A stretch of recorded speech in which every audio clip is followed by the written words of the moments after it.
Welcome to Pittsburgh's Pennsylvania Motor Speedway. We thank you all for choosing Dirt's Monster for your Saturday night sports entertainment. And at this time, before we begin the program, as always, we ask each and every one of you to please rise up from your seats. And gentlemen, remove your caps. If you are moving around the Speedway grounds, please pause with us momentarily for the playing of our national anthem. Oh, say, can you see by the dawn's early light what so proudly we hailed at the twilight's last gleaming, whose broad stripes and bright stars through the perilous fight o'er the ramparts we watched were so gallantly streaming, and the rocket's red glare, the bombs bursting in air, gave proof through the night that our flag was still there.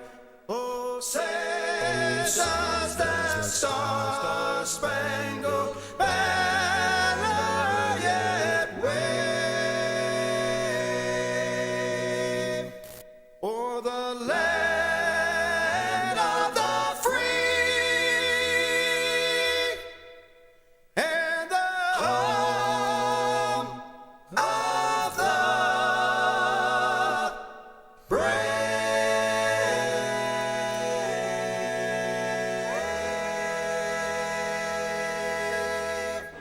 Rocky Kugel to the outside of row number one as a championship contender this season. And to his inside, it will be the two of Ryder, and Jason Ryder gets an early lead into turn number one. The 9R is Michael Reft in third position. Pete Reck in the 9 car this evening into third spot, and Reck diving beneath Kugel side by side. They're 3 wide for fourth.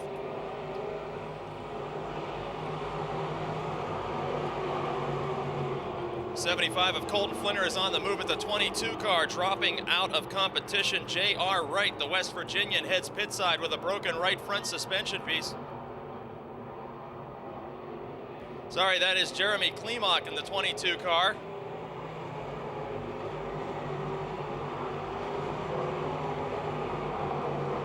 Up front in the 9, Pete Reck. Pete Rex in a substitute role for young Michael Reft in the second position. And the 2 of Jason Ryder up front. 7 of Kugel into third spot.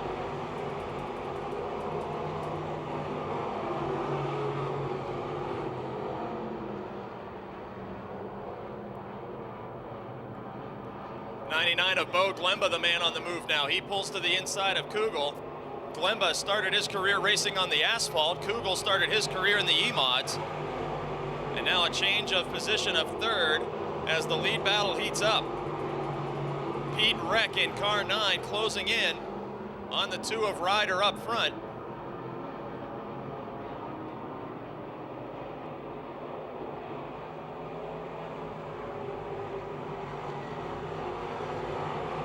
Seven of Rocky Kugel second in the championship points. He's about to lose another spot.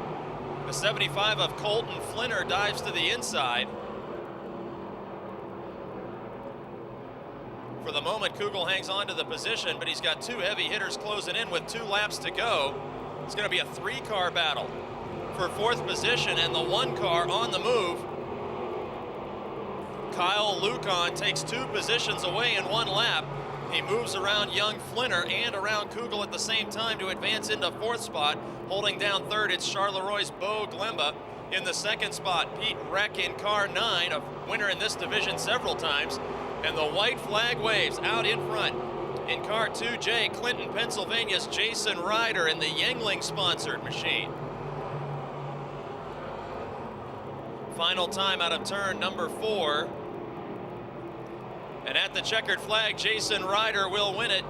Pete Reck in second, Bo Glemba third, Kyle Lucan fourth, and Rocky Kugel completing the top 5.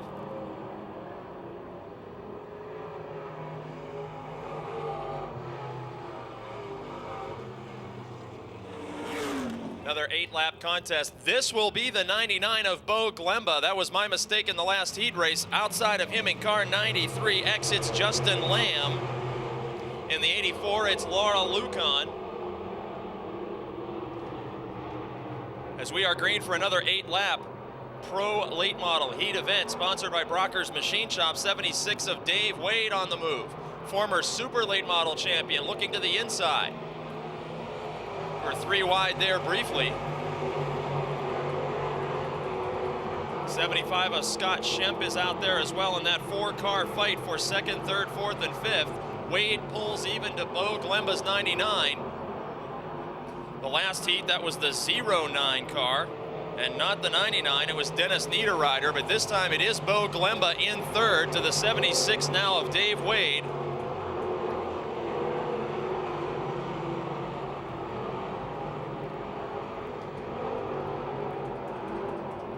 Running away with this one, Justin Lamb of Hopewell in car 93X.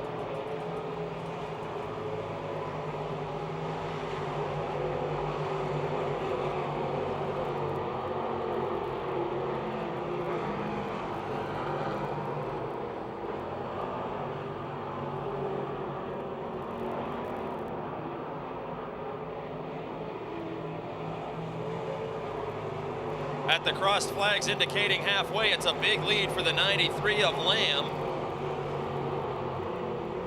In second spot, it's Dave Wade.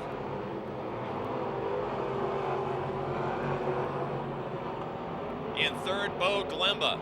In fourth, Scott Schemp. In fifth, Laura Lucan.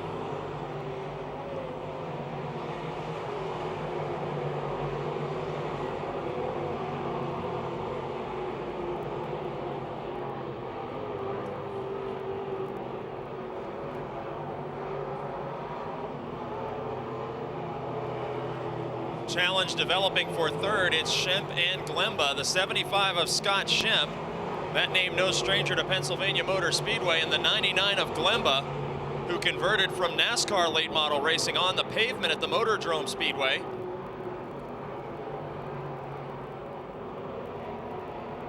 Challenge for fifth as well as Laura Lucan in the 84 tries to hang on to it with the white flag waving. Last trip around the dirt monster half mile.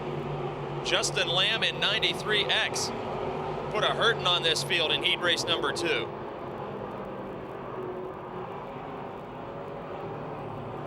Coming out of turn 4 and seeing the checkered flag, Justin Lamb is your winner. Dave Wade in second spot, Bo Glemba in third, Scott Schemp in fourth, and Laura Lucan coming home with a top 5 finish. This field, 8 laps the distance for the Bignell Racing Products Modified Tour.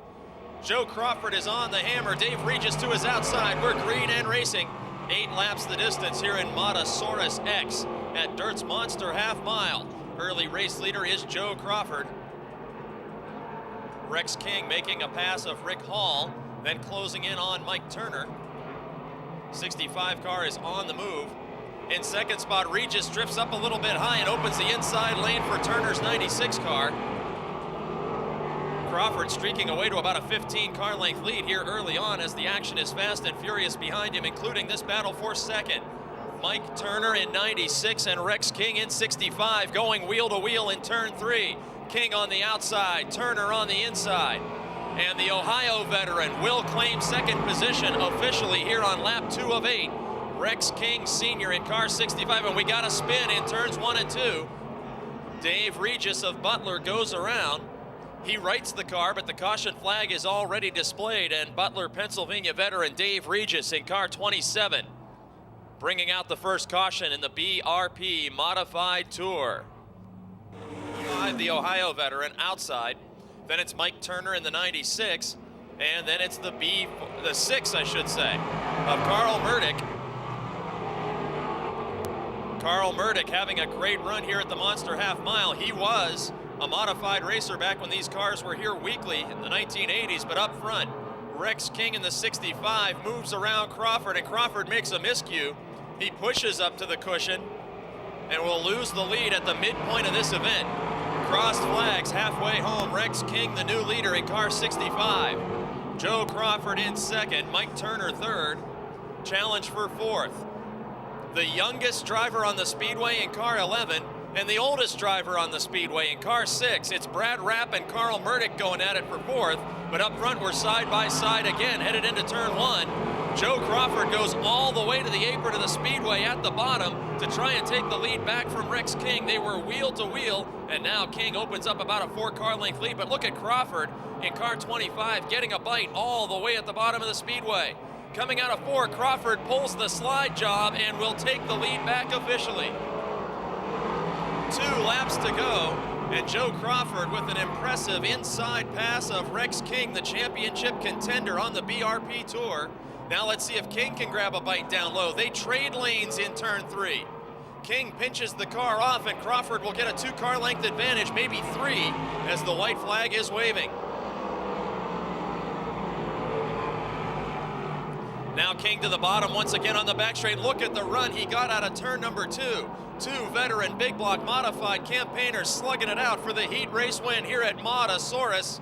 Coming to the checkers, it's still anybody's race. And by a nose, Rex King picks up the win over Joe Crawford. Brad Rapp advances through the field to finish third. Fourth will be veteran Rick Hall, and Mike Turner coming home in 5th.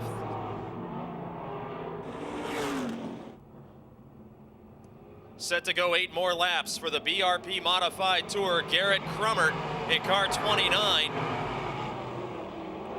from the outside lane, looking to take an early lead, and he will on the back straight. Look at this, 3 wide in the middle of the back straight. The points leader up top, that's Dave Murdoch in 61. Del Rouget first. They split 1 car, and now they split another as we're still 3 wide. Steve Feeder was the 45 in the middle of that sandwich first, and then they blew by many-time track champion in this region, Tommy Kristiak's 26Z. The 61 of Murdoch on the move, the D20 of Del Rouget on the move. Murdoch brings a 1-point lead into tonight's action, and Rex King just won the heat race. That is his championship nemesis, so Murdoch will need to equal that feat to maintain a lead into feature time tonight. He has climbed up to the 2nd spot after starting deep in this field. Now Garrett Crummert in the 29 car is the only driver that stands between Murdoch and his 1-point lead in the title standings. Del Rouget in the 20D is up to 3rd after a spin in hot laps when the 333 of Eperthner had a mechanical failure right in front of him.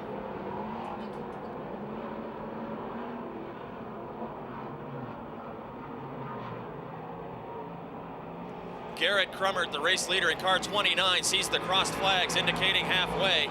The young Newcastle, Pennsylvania driver is a part-time sprint car racer and a former modified champion in small block competition at his home track of the Mercer Raceway.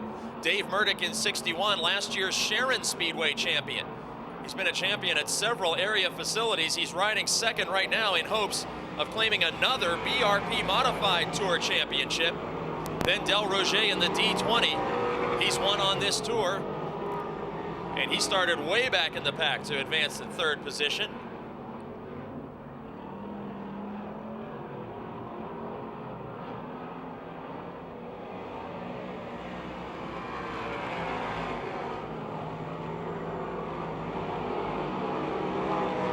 Now Murdoch in car 61 gets a great bite off the cushion in turns 1 and 2 and reels right up to the back bumper of Crummert.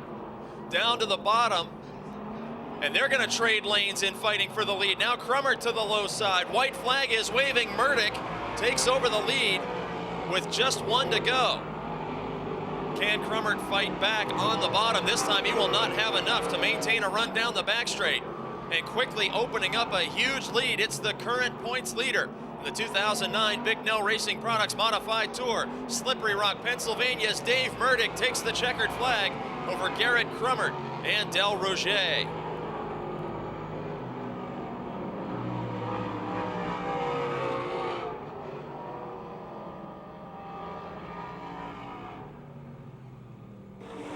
Racy. As we get set for another 8-lap contest in the VRP Modified Tour, green flag is out. Kevin Boland in the 777 splits the two small block modified specialists headed into turn 1. Now Brian Swartzlander does the same, but Kevin Boland out to a big lead over Steve Barr very quickly. Swartzlander and Smoker now side by side. Here comes the 165 of King Jr. using the very bottom of the monster half mile. It's Steve Barr in second to Kevin Boland, Brian Swartzlander, and Gary Smoker slugging it out for third, and quickly Swartzlander will pull away from Smoker and take second from Barr. So two former Mod Tour champions running 1 and 2, Kevin Boland in the 777, Brian Swartzlander in the 83, Gary Smoker in the 516, the former Mercer champion, in third position. And look at Rex King Jr. in the 165 trying to put the moves on Steve Barr in the 25. 37 of Jeremiah Shingledecker is right there with them. Shingledecker just earned the Lernerville Speedway Championship about 7 days ago. And Rex King in the 165 car takes the position away from Barr. Barr will fight back on the inside of turn 2, but he will lose that spot to King, and another to Shingledecker. Jim Racy in the 32, the next car to challenge front row starter Barr.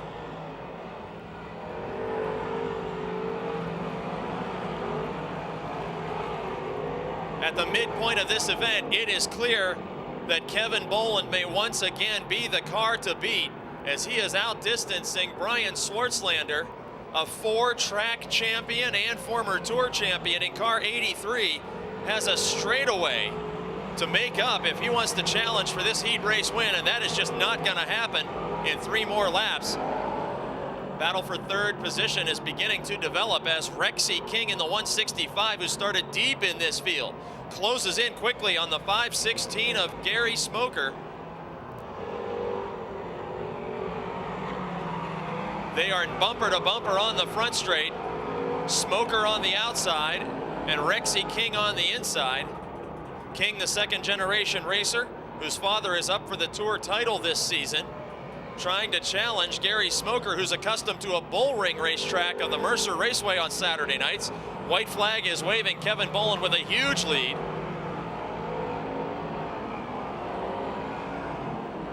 And coming through turns 3 and 4, a former winner on the Advance Auto Parts Super Dirt Series and former Mod Tour champion, Kevin Boland, will take the checkered flag in car 777. Brian Swartzlander will finish second over Gary Smoker, Rexy King, and Jeremiah Shingledecker.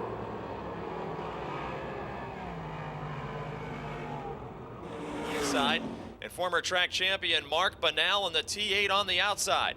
John Hodgkiss drives car number 69. Green flag is out. The 2M is Chuck Medved. 697 is Dave Johnson. 48, John Flinner. 2J, Mike Johnson. 91, Tommy Beck, a championship contender. Up front, Mark Banal, the veteran, being challenged by Red Miley. Miley, a winner on the UFO Tour this season and an all-star Circuit of Champions regular, takes the lead from the veteran. Tommy Beck is in third in car 91. Then John Flinner storming up to the 469 of Hodgkiss is off the pace on the front straight. And John Hodgkiss will pull pit side. Red Miley in the H1 is the race leader. The Calusi Chevrolet sponsored machine. Second spot, Mark Banal, who's made only a handful of starts this season. 91 of Tommy Beck in third, a 2-time feature winner. The 48 of Flinner returns to action tonight, holding down the 4th position on the Speedway, working lap 3 of 8. And the 38 car of Jim Steffens inside the top 5. Tommy Beck in car 91 is gaining on the T8 of Mark Banal.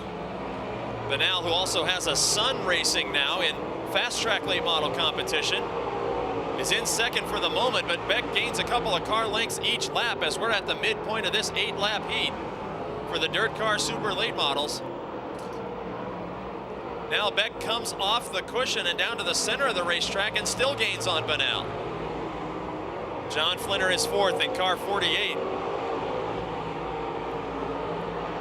Banal, Miley, and Flinner. 3 of the top 4 drivers, all former Pennsylvania Motor Speedway champions, and Tommy Beck in the 91 is in the hunt for that title this season. This family-owned race car. That time he lost a car length or 2 to Banal, but makes those up quickly in turn 1 with 2 laps to go. And here's that challenge for second. On the back straight, Beck tried to look to the inside, then pinched it off. Now diving all the way to the apron. Banal stays up top. And with the white flag in the air, Tommy Beck side by side and by inches at the line will take over second spot on the final lap. And coming into turn number 3 after checking out on this field, the Calusi Chevrolet number H1 2-time former track champion, Red Miley takes the victory. Banal battles back to claim the second position by 2 car lengths over Tommy Beck in third, John Flinner in fourth, and the 38 of Jim Steffens coming home in fifth.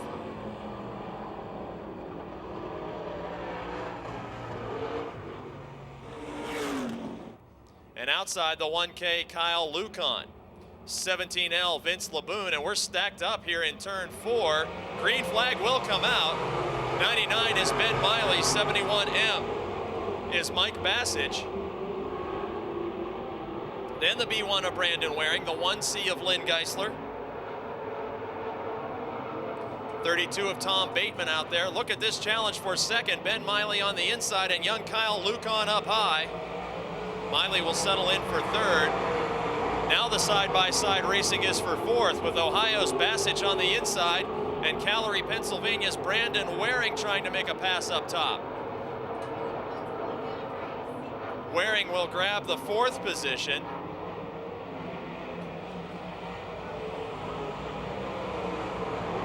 Now Bassage in the 71M trying to battle back to his inside. It's Dave Murdick leading in car 1. How about it, modified fans?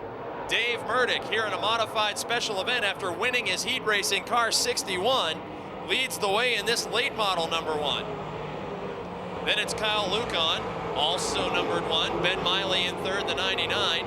Then Bassage battling with the 1 of Brandon Waring. The 1C of Lynn Geisler closes on that battle.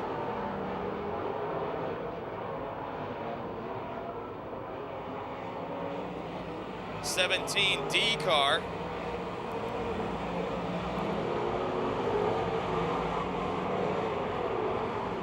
Brandon Burgoon side by side with Geisler now in that fight for the 6th position. Now look at Geisler, he grabs the spot and challenges Waring quickly.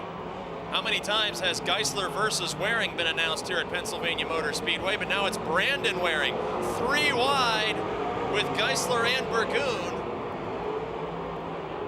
Incredible front straight action, and Geisler makes a miscue. He's up into the cushion. Waring goes by. Burgoon goes by. All this action taking place just about half a lap behind the race leader, Dave Murdick of Slippery Rock in car 1. Kyle Lucan is second. Ben Miley is third.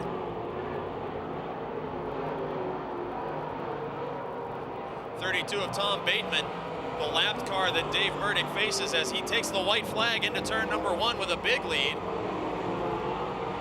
Finally, the action settles down there at 5th and 6th spots after a torrid fight between Geisler, Waring, and Burgoon. Coming out of turn number 4, his 2nd heat race win of the night. Dave Murdick will take the checkered flag in car 1.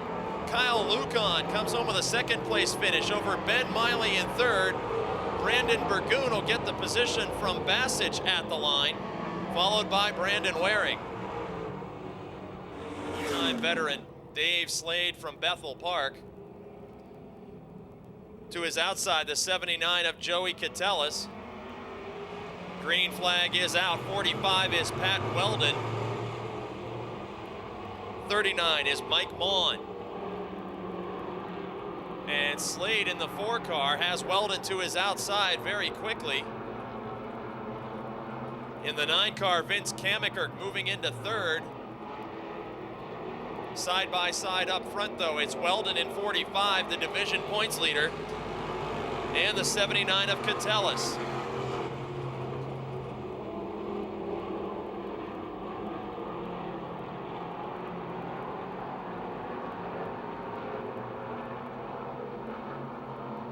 Now a challenge for second position. Develops with Catellus all the way up on the cushion. And making his way to the inside in the 68X, it's Jake Simmons. We got a problem in the 81 car. Bob Betts in the 81 gathers it back up. Bill Tennant, I understand, is filling in tonight. Bill Tennant in the Catellus car, 79.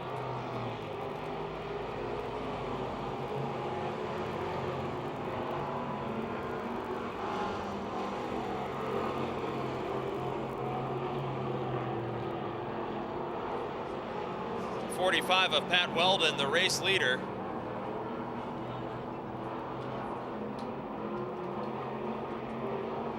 In the second spot, it's Simmons, just as they are in the point standings. 1 and 2 on the racetrack, 1 and 2 in the championship chase.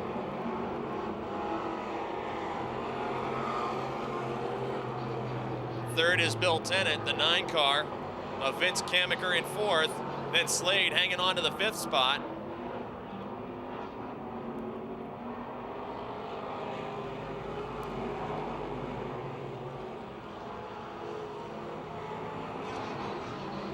We got a problem. The Bill Tennant 79 car is rolling to a stop on the front straight. Once again, the 79, usually driven by Joey Catellus. That is Bill Tennant this evening, and Tennant may have a flat tire. Can't see it beneath the guardrail.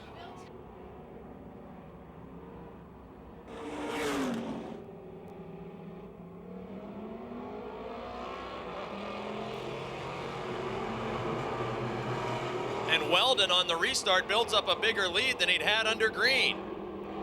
The 9 of Kamiker drops all the way to the low side, no bite to be found, and Dave Slade will challenge for third spot. We got a spin for Tyler Fox in the 39F. The bottom of turn 2, Fox pulling away from the scene of his 1-car spin. The 9 of Kamiker, the 4 of Slade. Green flag is back out.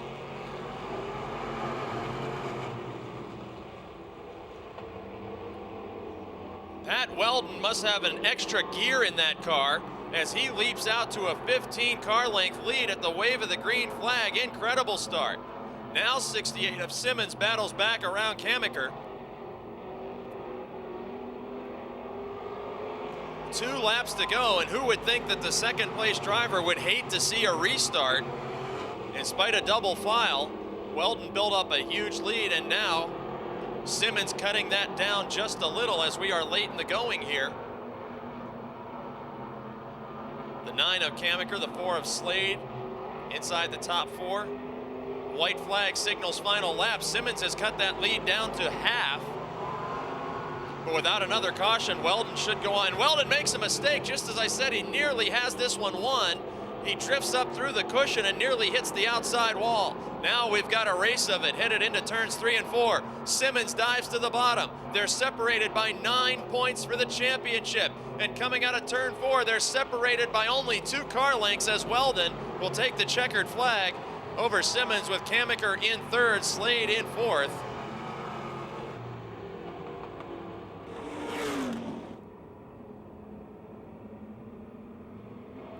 Sunoco Race Fuel Sportsman. Pat Hanley in the 380 car. And the 64 of Craig Catellus. Hey, we're 3 wide.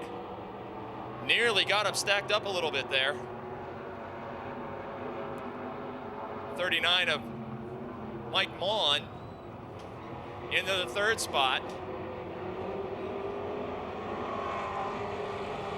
There's the 10 of Kachuba challenging to the inside. The 28 of Schwartzmiller. It's Davey Lee tonight driving that 39 car. Davey Lee, who often goes to victory lane when he borrows a car. It's Davey Lee right there with the 10 of Kachuba and the 28 of Schwartzmiller. But up in front of them, the 64 of Catellus in second spot, and the leader is Pat Hanley in 380. It's not a big lead at all for Hanley. Schwartzmiller still going side by side with now Davey Lee in the 39. Lee, the many-time amateur stock winner. Look at the 10 of Kachuba. We were nearly 3 wide there.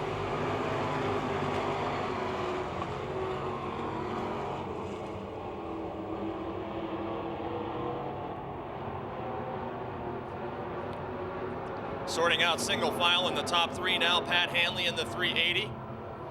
64 of Craig Catellus looks to the inside for the lead.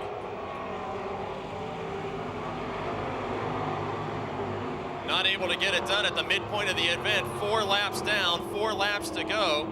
Schwartzmiller all the way to the high side in the 28 car. He is in 3rd spot. Then it's Davey Lee in his substitute role in 3rd, then Kachuba. Look at Schwartzmiller. And we got and Davey Lee spins right in front of another car. Terrific avoidance techniques demonstrated there by the 92 of Bobby Heim.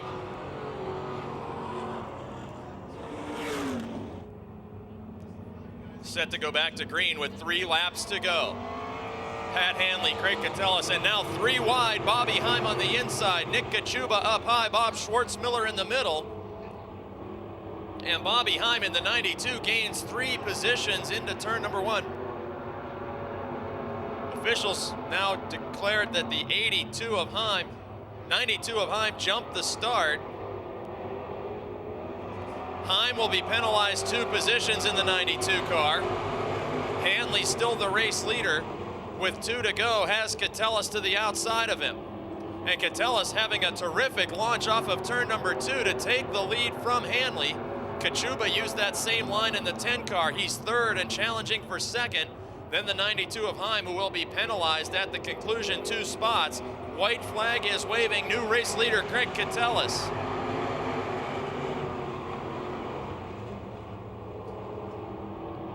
It's now Catellus, Hanley, Kachuba.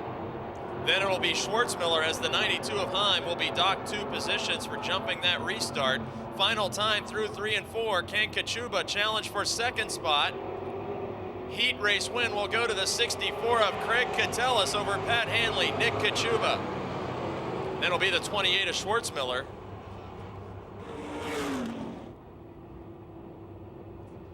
The 58 car of Joe Gabrielson, the newcomer. Green flag is out. 4J is Jimmy Plants. Oh, we were almost 4 wide there. Now we're down to 3 wide, side by side for the lead. 65 of Martinek taking the position from Nikutis. Then side by side, it's Domhoff and Kennedy, a couple of 2nd generation racers. Now we're 3 wide again. Kerry Gasser all the way to the inside. Kerry Gasser takes 2 positions, and now we're 3 wide again in turn 2. Incredible action behind leader Tom Martinek. Gasser using the very bottom of the speedway. 48 of Nikutis up top and losing 2nd position to her. Now the 9 of Clayton Kennedy will be the next driver to challenge. One of Domhoff fades just a little from that battle. 4M of Kevin Miller is now to the inside of that 3 wide battle on the back straight with Domhoff and Gabrielson, the newcomer.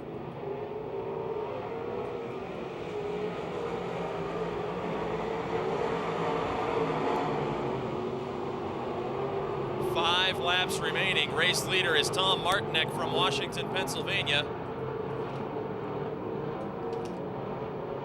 Martinek has feature wins at the Pennsylvania Motor Speedway and looking to pick up another heat race win as he sees the crossed flags. Halfway home, Kerry Gasser in the 2nd spot. Gasser has competed in at least 3 different divisions during her career here at Pennsylvania Motor Speedway. In 3rd spot, young Clayton Kennedy, the 2nd generation racer. 4M of Miller up into the 4th spot now. And Gasser is gaining on the race leader. The 0K of Kerry Gasser is on the move. 65 of Martinek now has a lead of only about 4 car lengths as Gasser dives to the bottom in turn 1. Wheel to wheel through turn 1, but Martinek with all kinds of momentum coming out of the middle groove onto the back straight. Clayton Kennedy in the 9 might be gaining on both of these drivers.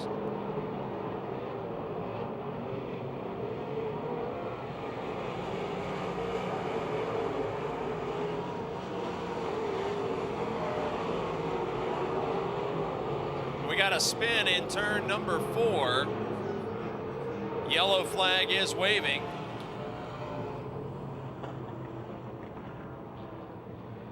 In this field, he's up to 4th now. And Gabrielson, the veteran in car 58, is 5th as the green flag waves. 2 to go.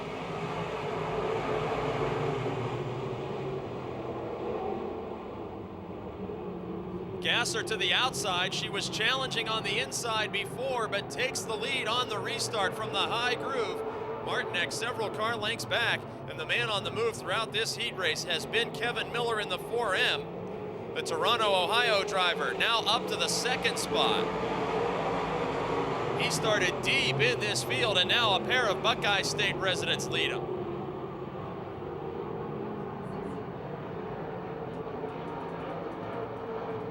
In turns 3 and 4, she's won features here at Pennsylvania Motor Speedway and collects another heat race win. Carrie Gasser takes the checkered flag over Kevin Miller, Tom Martinek, Clayton Kennedy, and Joe Gabrielson. And the 221 is Vince Cressanti making his first start. Green flag is not, is it out? No start that time. Too disorganized, and we saw the lazy green flag that always indicates no start. We'll let him take a half a lap to back him off. No start that time. To help set that starting grid, about to take the green flag.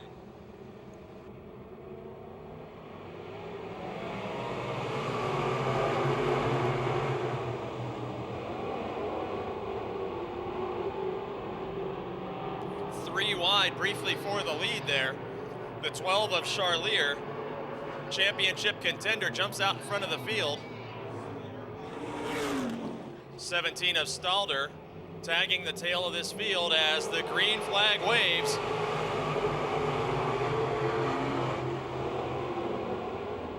Again, 3 wide for the lead. Charlier up top, Turley on the bottom, Bamitz rider through the middle, and Chuck Kennedy gaining several spots in those first 2 turns, the veteran in car A1. Look at Charlier power around the cushion.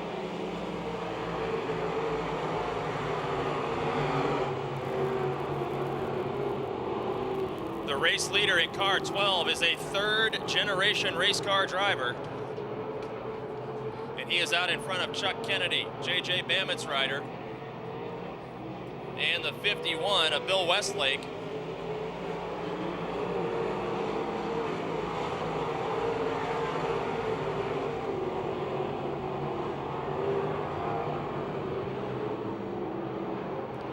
Charlier, the leading feature winner on the season, has a commanding points lead coming into tonight over Kevin Miller, we saw in that last heat.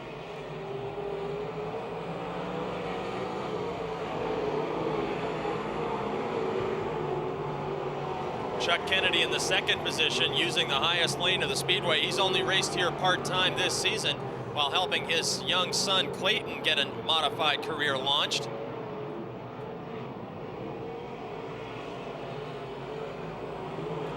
Halfway home, challenge is for 3rd. 17 of Stalder, who brought out the caution a moment ago, has closed up to the 74 of Bamitz rider, and they're wheel to wheel in turns 1 and 2.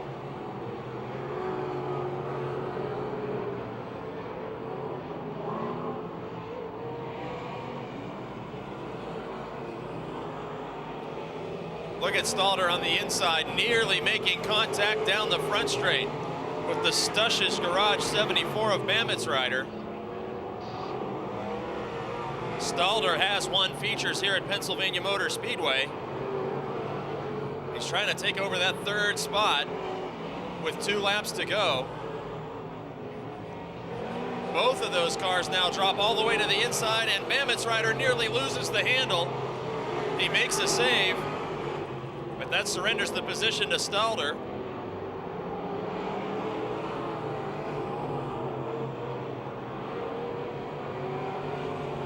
White flag is waving. Charlier with a straightaway advantage over Kennedy.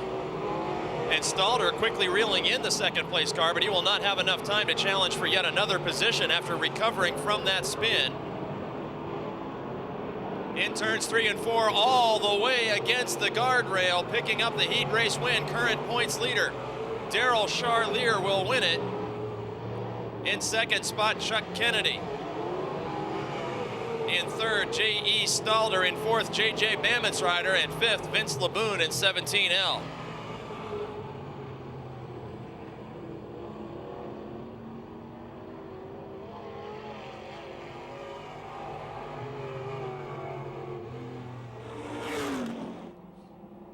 Is the pole sitter.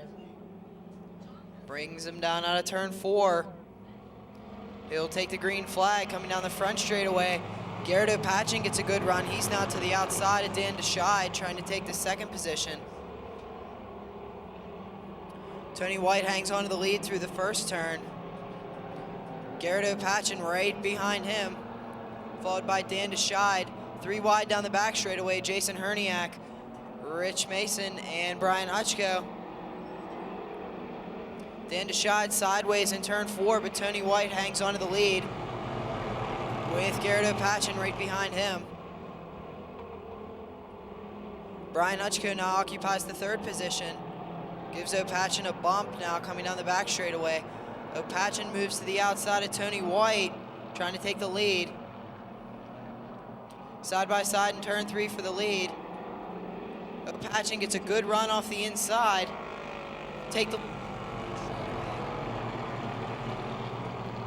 Now Rich Mason battling Brian Hutchko for the third position.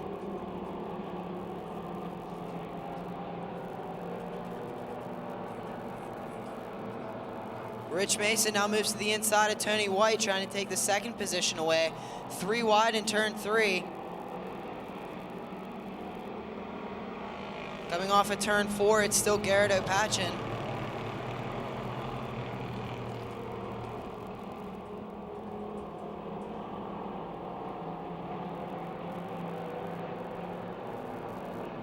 Three of 10 laps complete.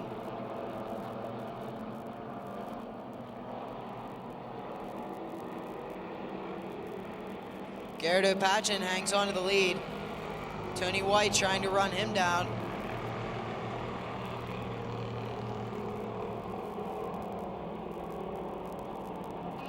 Hutchko now coming up under Rich Mason. He moves to the inside down the back straightaway, trying position.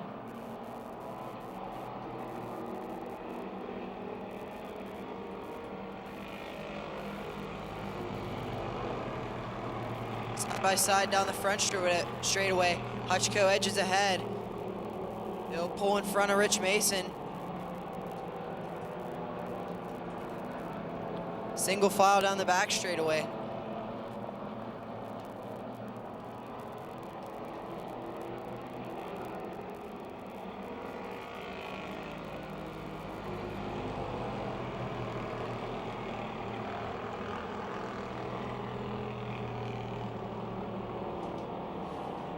Gary Catellis bumps the wall in turn 2. Hutchko now looks to the inside of Tony White for the second position now through turn 3.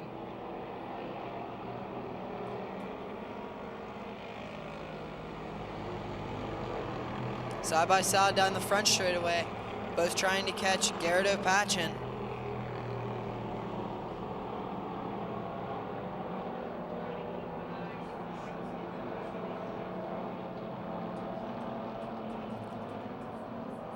Brian Hutchko takes over the second position from Tony White. Now White's being challenged by Rich Mason for the third position.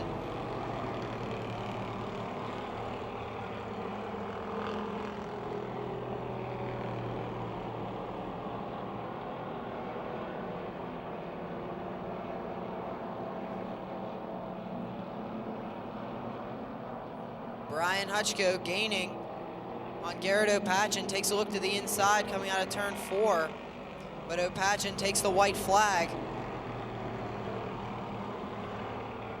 He looks high through turn 1, but O'Patchen moves up the block.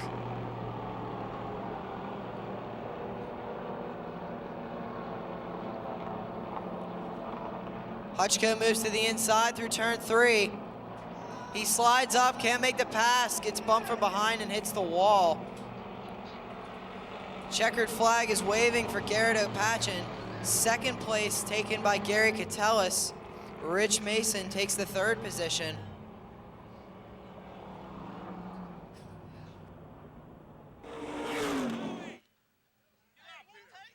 That was a wild finish to a wild race there, Gary. I don't know what happened. They just told me on the radio that I won the race. I didn't deserve it, and the boys up front were flying. They were going for it. My opinion, they were driving. If I was up front, I'd be driving hard too, but, you know, it's the official's call. I was just minding my own business back there. I hit the wall myself, but I feel bad for the 25. He had a good run. I don't know. Hutchko, he usually drives clean, but I don't know what happened. I'll look at the tape, and I could chat online on them guys and talk smack. Well, a win's a win, Gary. Yeah, but you don't want to win them that way. I got plenty of wins. This will be the last year of this car. The car's for sale. Anybody in the stands wants to buy and go racing next week, they can have it. But I'll take it. Congratulations and good luck in the championship. Hey, well, we locked it up, so it's mine. Congratulations. That was a wild ending of that race. Oh, you know that, right? Well, we saw you battling for the lead there. You had a pretty big lead, and Hutchko caught you coming into turn 3 there. Could you describe what happened there? I mean, it was just rough racing. What can you do? Robin's racing. Well, after the further review, you take the win here. Congratulations. Thank you.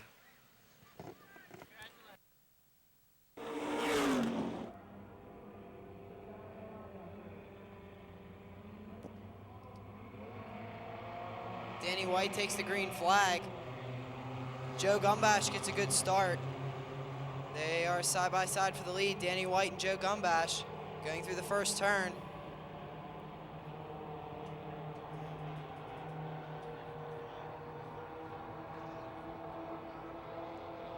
Justin Pons to the inside of Danny White through turn 3.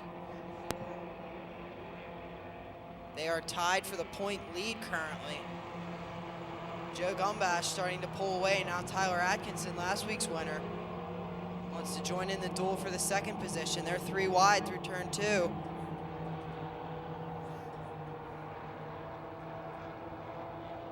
Justin Pons now holds the second position.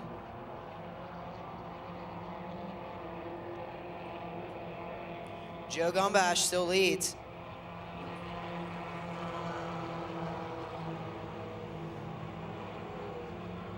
Side by side for the third position, the 5 of Tyler Atkinson, the 55 of Danny White.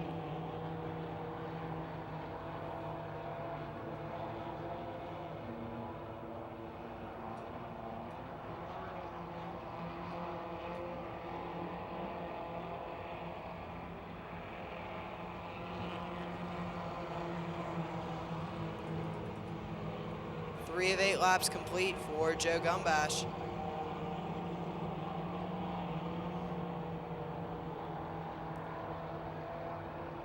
Justin Pons still holds on to the second position. White being challenged. Danny White being challenged for third by Ricky Steigerwald.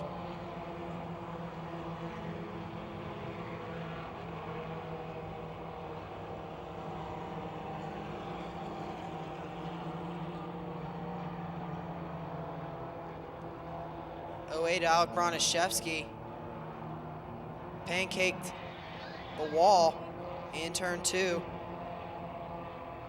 Caution is out for the 08 of Alec Bronaszewski on the back straightaway.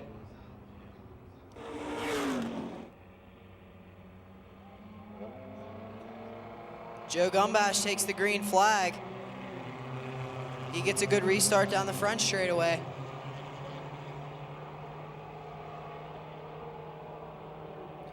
Danny White now challenging Pons for the second position. Can't make it stick on the inside. Ricky Steigerwald now to the outside of Danny White for third.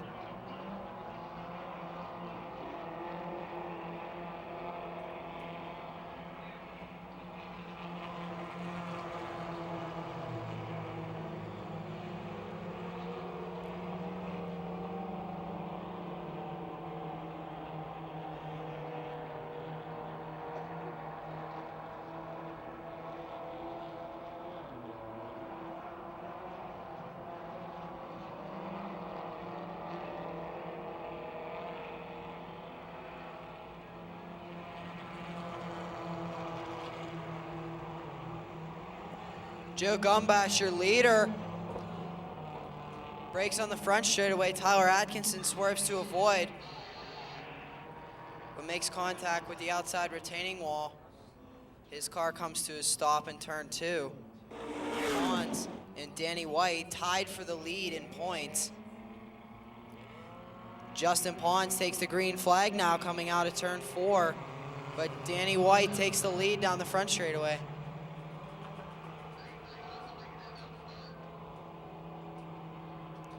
No start. Caution will be coming out momentarily. Caution is out for no start.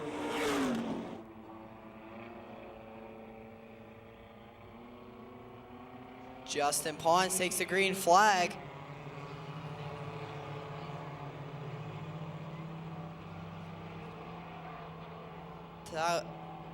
Danny White still to the inside but can't make the car stick. Justin Pons gets a good run off the outside, now down the back straightaway.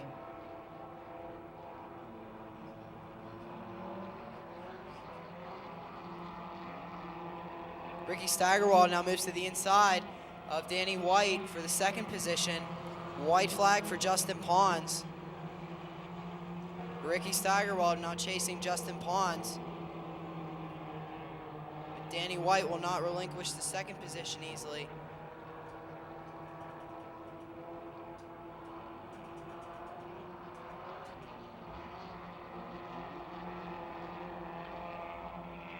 Justin Pons coming off of turn 4, takes the checkered flag. Followed by Ricky Steigerwald, Danny White, and Hannah Ramsey. Congratulations, Justin, a familiar face in victory lane. Yeah, thanks, man. It was a tough one. We had a few restarts there, but you know, I guess I got lucky on the jumps. But Well, this win will definitely boost you in the championship. yeah, I'm kind of glad about that. I'm really glad about that. Let me rephrase that. But you know, I was kind of nervous with Danny White on the side of me, but you know, I just stuck to what I planned on doing and got it.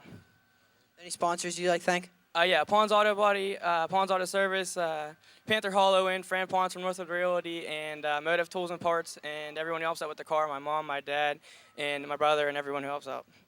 One last question. Is the car still for sale? Yeah, the car is for sale. You can contact me at 412-654-1812, and it's for sale, and I'll be selling it after the season's out. But, yep, that's all. Congratulations. Thanks, man. Innings starts from row 3, the one of Lucan, and bringing him up to full speed. It's Mark Moats and Colton Flinner. Green flag is out.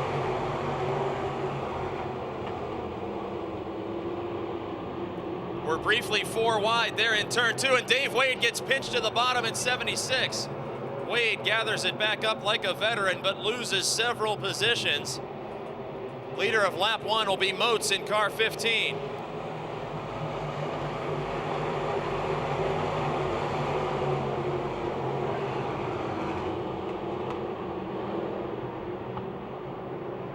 Side by side go the Lucan family in a battle for 4th position. Kyle, the points leader on the inside, 84 of Laura on the outside.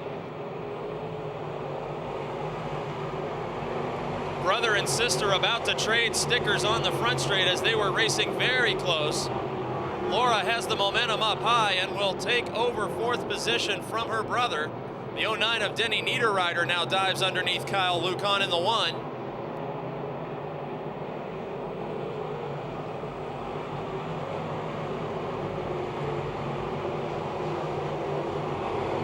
Best battle is still for 4th with the Lucan family duking it out. Niederreiter fades just a bit from that battle.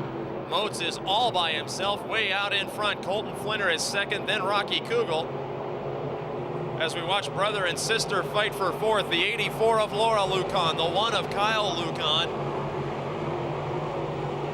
The Reb Fab Racing team. And Laura's got about a 3-car length advantage now between herself and her brother. Turn 2, we got a car spun at the bottom of the speedway. Caution flag, turn 2.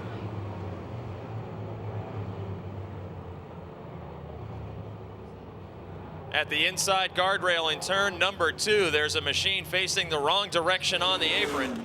Colton Flinner on the inside is riding second to race leader Mark Moats Jr. in 15. Both drivers have been to victory lane this season. Green flag is out. Oh, we got a problem there as Rocky Kugel gets into the wall. Kyle Lucan might have got into him just a bit. And we're going to restart him one more time. 15. Colton Flinner, the young driver in car 75, to his inside, restarts in second position, and there's the green flag. 3 wide with Kyle Lucan and Denny Niederreiter surrounding Flinner into turn 1. That allows Moats to jump out to a 6 or 8 car length lead on the back straight. We're still 3 wide. Niederreiter gains 2 positions. Multiple car contact as Pete Reck is gaining ground in the 9.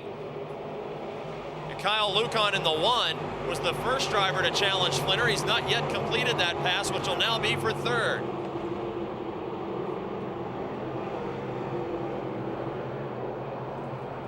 Kyle Lucan in the 1 and Colton Flinner in 75 duke it out for 3rd position. And after Niederreiter got a great restart, it seems like maybe those 2 drivers are closing in on him. Jason Ryder in car 2 advancing, starting near the rear of this field and making a great climb. He has passed Pete Reck, he has passed Scott Shemp, and now he's threatening to pass front row starter Colton Flinner. Looking for racing room up against the guardrail. They're making contact out of turn 4. That's the 2 of Jason Ryder and the 75 of Colton Flinner, both feature winners in 2009. Best action on the Speedway now, the battle for second, as Mark Moats, the leader, is checking out. They're side by side, and we got a caution flag. Caution flag for an incident in turn number 1. The 84 machine of Laura Lucan, who made that pit stop earlier, still having suspension problems, it would seem, as she spins by herself in turn 1. Several spots. Mark Moats in 15, the race leader on the outside. And Denny Niederreiter in 09. Green flag is out.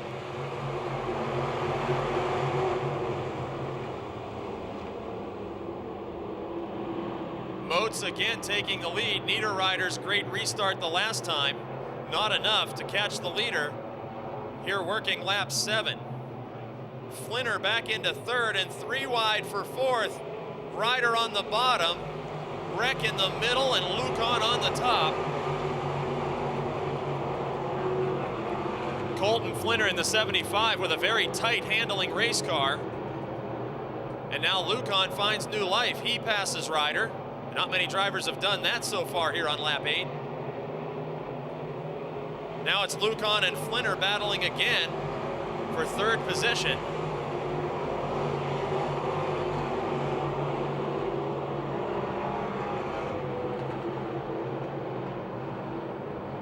Mark Moats, the race leader, Denny Niederreiter second, and a dive bombing attempt at a slide job pass for Lucan, not gonna work, and they make contact. Flinner and Lucan trading paint in turn number 4. The pass didn't work in 4, but it looks like it may work coming out of turn 2. Flinner up high. Lucan drifts just in front of him. Textbook slide job pass, and now they make hard contact on the back straight. Opens the lane for Jason Ryder, who drifts right into the path of the points leader. Lucan getting knocked around in the 1 car, loses 3 positions with an ultra-aggressive pass by Jason Ryder into the 12th place starter. He is now up to 3rd spot. Colton Flinner in 4th. Pete Reck challenging him, then Lucan back in the 6th spot.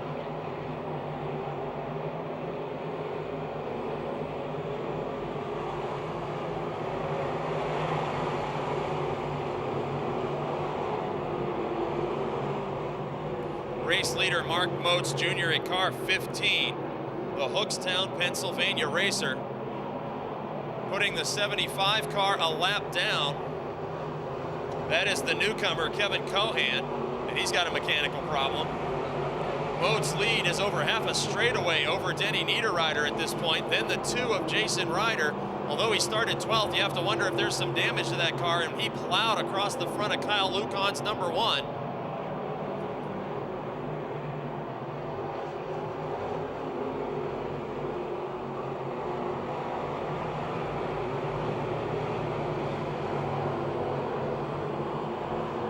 So Rocky Kugel, second in the championship points chase, is out of this one. Kyle Lucan got shuffled back, the points leader, now all the way back in 6th spot. And Mark Moats, who was 3rd in the title fight coming into tonight, is out in front.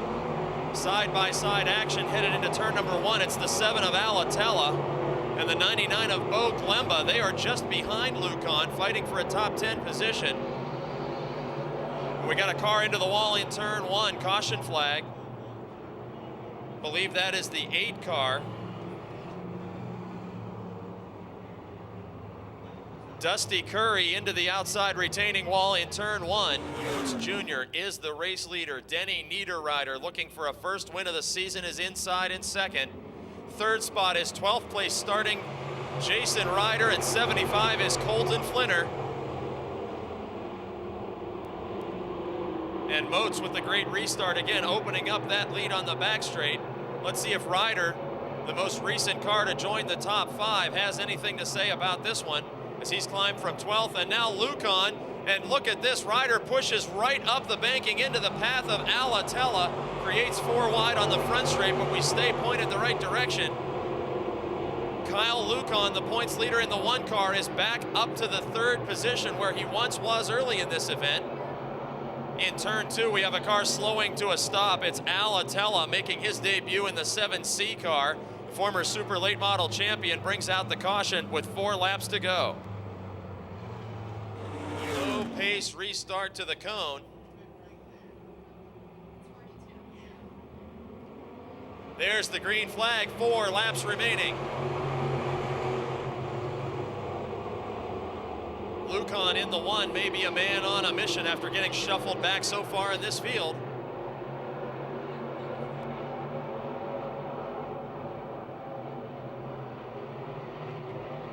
And Lucan's in jeopardy of losing 3rd now to Colton Flinner. Brings the 75 car back up to 3rd. There was contact that time on the front straight between the 9 of Pete Reck and the 2 of Ryder. Now Lucan will battle back in the 3rd position fight. Turn 2, a car has spun entering the back straight, and we're going to need another caution flag with 3 to go. The 5J car goes around. Daryl Dow from Hookstown. Now Colton Flinner back in possession of 3rd position as he was swapping that spot with the 1 of Kyle Lucan. And Pete Reck in the 9 car restarting from 5th alongside Jason Ryder in the 2.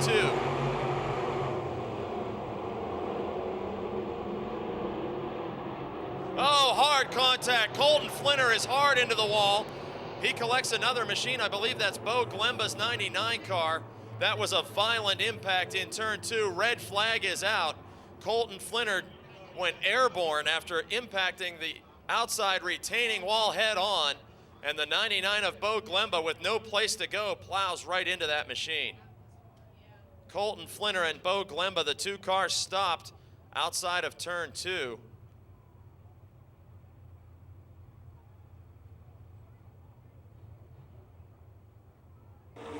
On the inside is Denny Niederreiter, the 2nd place driver, and with 3 laps to go, race leader Mark Moats in the 15 jumps on the loud pedal. They're 3 wide at the cone, and the green is back out.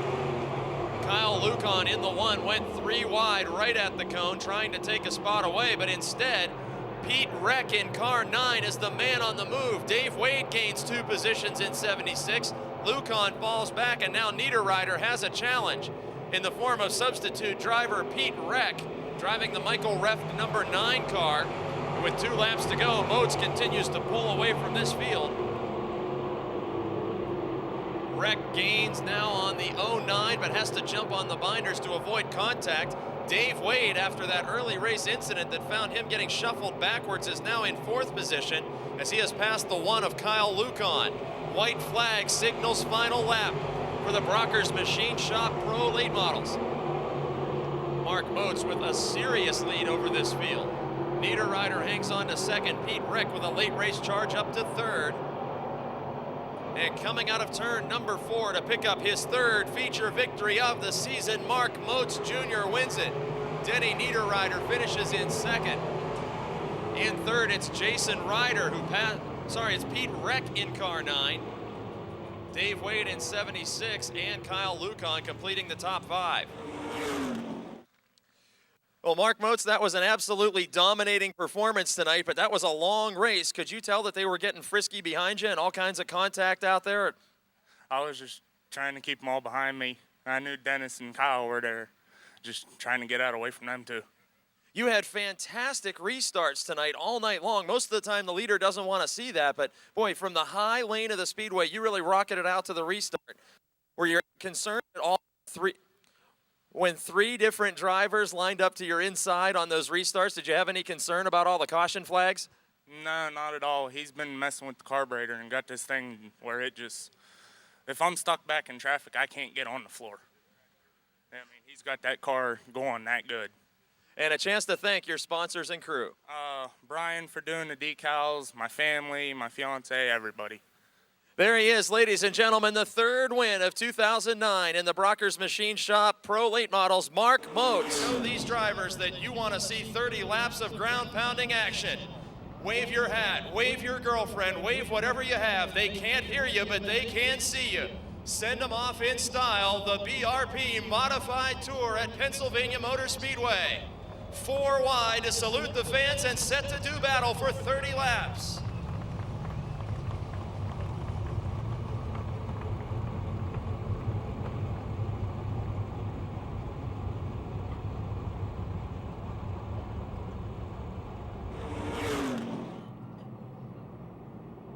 Motosaurus X about to begin. Green flag is out.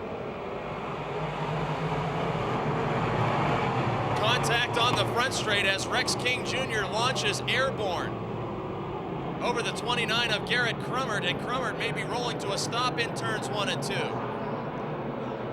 Caution flag for Crummert, and we got a spin exiting turn 2, but the caution, I believe, was for the 29.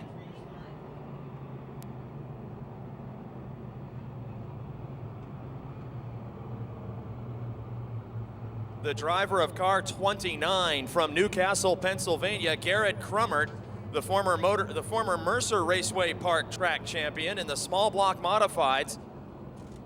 There was contact made between the 165 that is, of Rex King. Odds. An attempt to get lap 1 in the books. We're green and racing.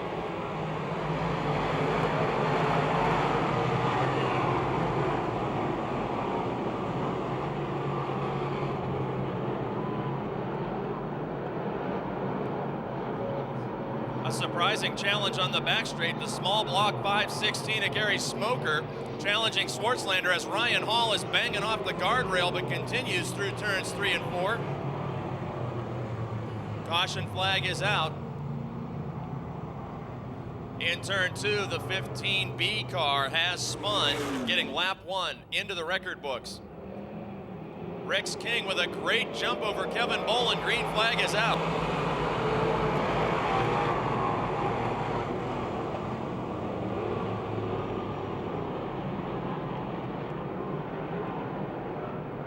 No start that time. Kevin Bolin now the pole starter. Brian Schwartzlander outside. Then it's Rex King in 65. And Gary Smoker in 516. Green flag is out.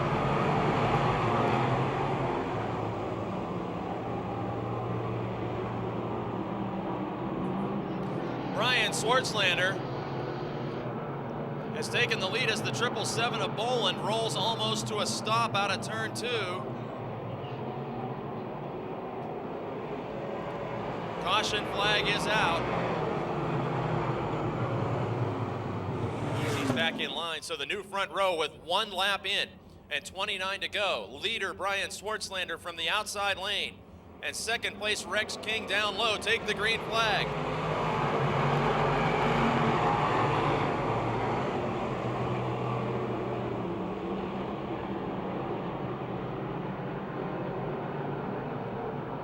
It's Schwartzlander, King, and then how about young Ryan Hall in the B4? Hall, a rookie driver, challenging Gary Smoker for third. Smoker, the veteran in car 516, using the low lane. And Hall, the third-generation racer, on the high side. He had trouble in turns 3 and 4 on lap 1. Let's see if he can stay off the wall and on the hammer.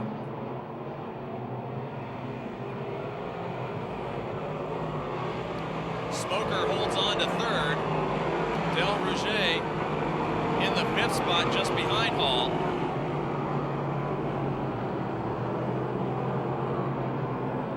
Up front, leader Brian Swartzlander.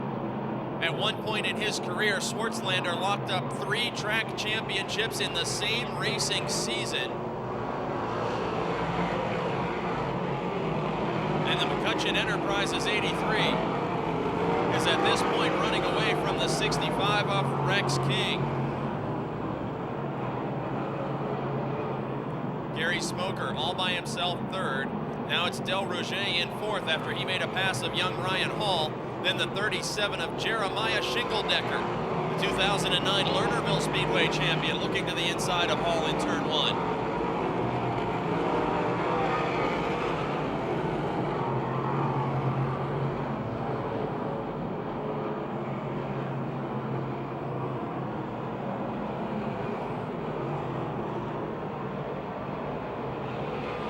Working lap 6 of 30.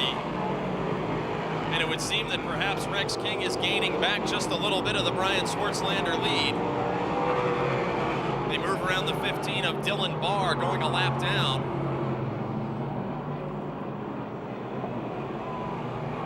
Seems like the high groove is the place to be at the moment.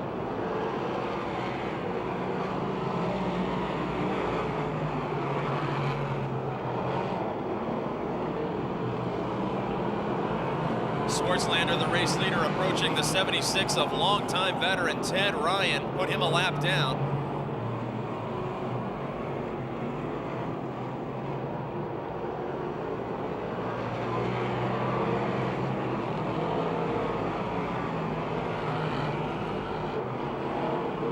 Single file racing at the front.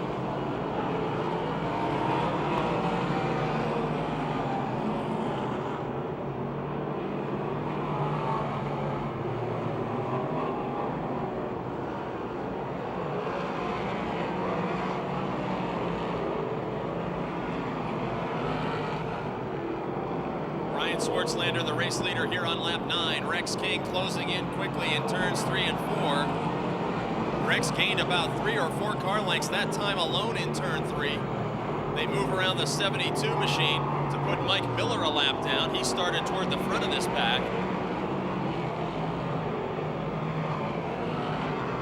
In third spot, it's the 516 of Smoker, and it's a distant third. Then it's the D20 of Del Rouget, then Jeremiah Shingeldecker. Ryan Hall and Joe Crawford, last night's second place finisher in the Tour race, and he gets into the wall just as we're speaking of Joe Crawford in turns 3 and 4. 25 car sends up some sparks but continues on. He finished second last night at Tri-City Speedway, and just as we said that, pounded the guardrail here in Pittsburgh. Leaders on the front straight now reach the scoring line to begin working lap number 12. There's heavy lap traffic, but the lap cars are staying all the way to the bottom for the leaders to use the top side of the Monster half mile.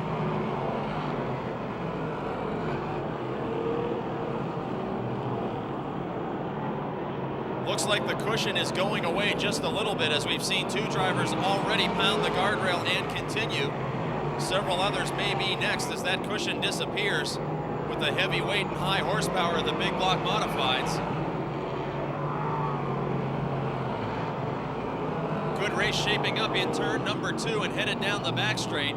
The battle for 4th, 37 Jeremiah Shingeldecker and 20 Del Rouget, and they're both closing in on Gary Smoker as they go wheel to wheel for 4th. On the front straight, Shingeldecker has the edge by a bumper to be officially scored in 4th position here on lap 14. But Rouget battles back. Lapped car on the inside.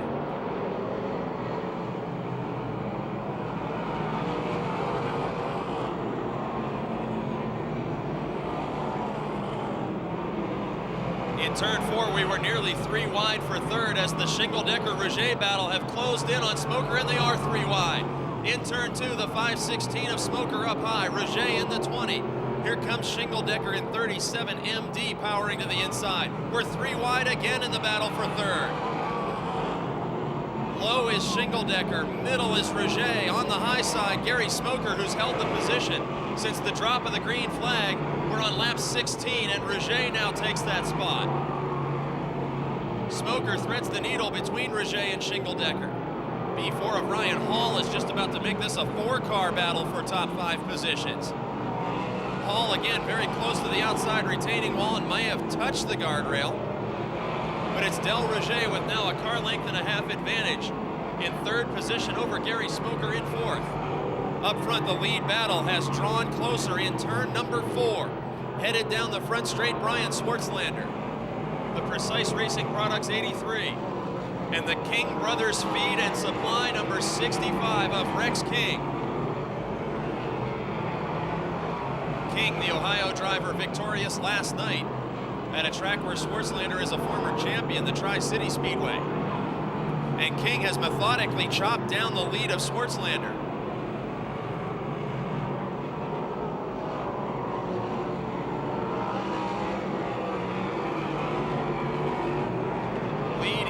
Here on lap 19 of 30 is chopped down to about 6 car lengths.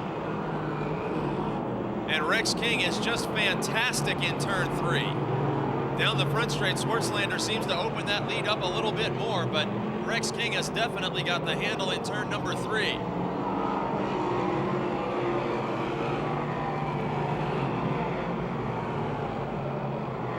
It's still Roger in 3rd, Shingledecker in 4th, as Smoker has faded just a bit in the small block machine. Back to the 5th spot. But it's a 2-horse race as Swartzlander begins to work lap 21, while 3rd place Del Roger's in the middle of the back straight. So King and Swartzlander distancing themselves by a 1/4 mile from the 3rd place competitor. And again, approaching heavy lap traffic, Swartzlander was able to open that lead up another couple of car lengths until turn 3, where again Rex King pulls in almost close enough to make rear bumper contact with the race leader.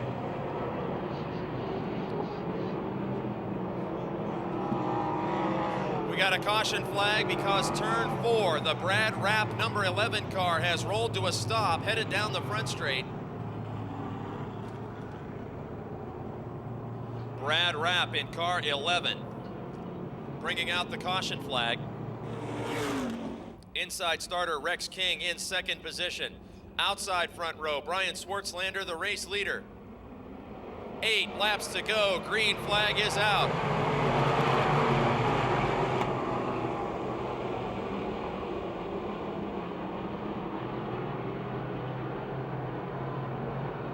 Swartzlander again with the lead. Shingledecker in the 37 briefly stole the 3rd spot from Roger and will officially take it at the scoring line as they nearly made contact in the battle for 3rd. We need a caution flag for this contact on the front straight that sends a wheel loose. B4 Ryan Hall, driver who was inside the top 5 for much of this event, loses a wheel and hits the tractor tire in the inside of the front straight. We got a lap completed that time. There will be 7 to go. To race leader Brian Swartzlander of Leechburg, Pennsylvania in car 83.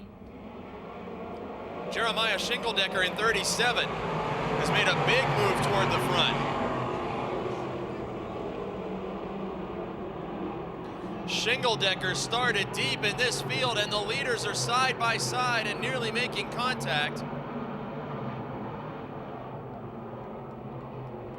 It's now a 3-car race at the front. Add Shingledecker to the mix as he has taken 2nd position away from Rex King. There are 6 laps to go.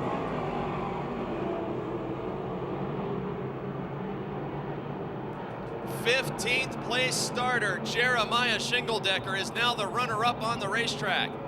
5 laps to go when they reach the scoring line on the front straight.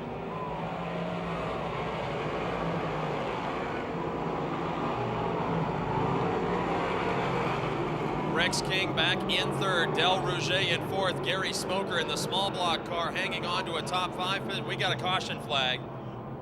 In turn 1, Joe Crawford in car 25 rolls to a stop. Crawford, who finished in second position last night at Tri-City Speedway, in 5th. Southington, Ohio's Jim Racy in 6th. He's been a winner on this tour as well. Green flag is out.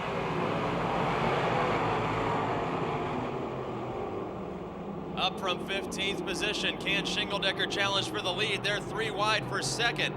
Rouget finds new life. He takes third from King.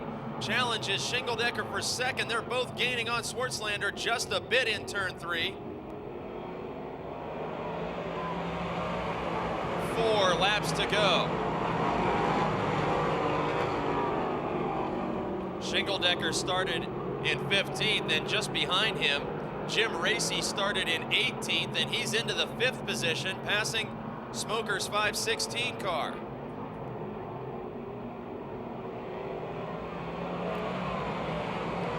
Jeremiah Shingledecker in car 37. His home racetrack is the Tri-City Speedway. It is a big half mile. Brian Swartzlander, who's won on every size of racetrack, began his racing career at the tight Marion Center Speedway. And they are side by side for the lead in turn 4. 2 laps to go. Can Shingledecker pull off an impossible victory? Starting beyond the midpoint of the field and challenging.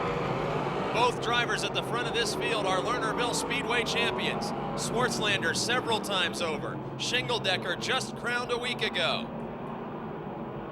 And out of turn 4, the white flag signals final lap. Can Shingledecker advance one more position?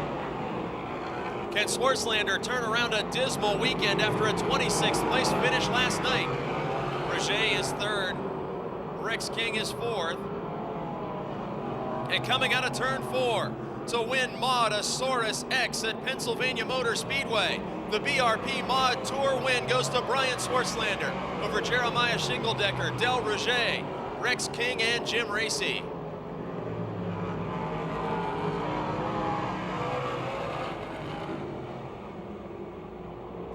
We told the fans that your weekend didn't start off so good with a 26th place finish last night, but tell us about your first run this summer at Pennsylvania Motor Speedway. I don't remember a whole lot about it. That whole week was pretty fuzzy there. You know, we got banged up pretty good, but it's the first race I've ever finished at this track. So it's just really, I just didn't want those cautions. I think our tires are going a little bit there at the end, but it was awesome. It feels good to win here. Now, this season you're not in contention for the BRP Tour Championship, but you're one of the all-time leading winners on this tour. You've raced at quarter miles, third miles. To come to the big half mile like this with a big block modified of this weight, is there a lot of setup changes that you have to make from your Precise Racing shop to be able to tackle this place? You know, really, we didn't change a whole lot. Basically, we went with our same setups. Gear was the biggest thing, and we hit the gear right. And, you know, the car was awesome tonight. These guys, Scotty and my son BJ, do an awesome job. The crew just, I couldn't do without them. And I'm telling you, they deserve all the credit. Jeremiah Shingledecker started 15th. And came to challenge you at the end of the race. Was that tire wear creeping into your mind near the finish of this when you could hear a competitor that close? Well, I didn't hear him, but I saw him there get underneath me, and I thought, you know, I just got to try. I knew my tires were kind of going a little bit, and I was getting a little bit loose, and I just tried to keep it there and, you know, keep the car straight. That's all. And a chance to thank the sponsors and crew. Yeah, I want to thank McCutcheon Enterprises, B&J Motorsports, Precise Racing Products. Thought these guys we couldn't do it, and again, my crew, Scotty Dwork, my son BJ, they're just awesome. Ladies and gentlemen, winner of Motordrome X at Pennsylvania Motor Speedway, Brian Swartzlander. Didn't run a heat race, but he showed up late to tag the tail of this field. Green flag is out.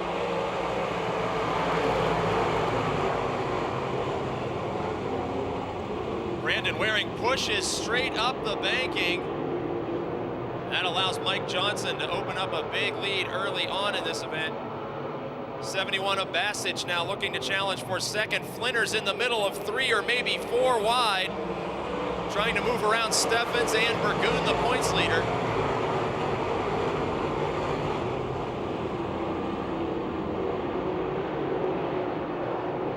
Tommy Miley back in car 91 is going to make it a 3-car fight for 5th position. It's Burgoon in 17, Flinner in 48, Steffens in 38, and now Beck. Very quickly, Steffens has leaped forward, moving around Burgoon and moving around Bassage into 3rd. A show of strength here on lap 2 from 38 Steffens. Brandon Waring is in the 2nd position, and it's a distant second as Mike Johnson in 2J moves out in front of this field. Johnson, a former fast qualifier for the Pittsburgh 100, and many times a winner here at the Monster Half Mile, leading Waring, Steffens, now Flinner and Burgoon. Bassage and Beck battling for 6th. Ben Miley is right there with that group.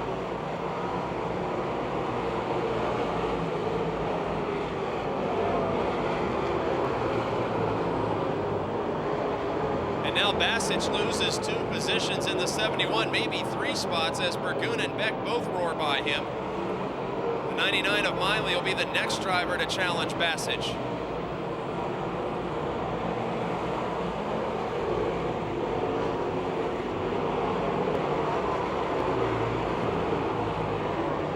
Single file up front, Mike Johnson from Imperial, Pennsylvania in car 2J.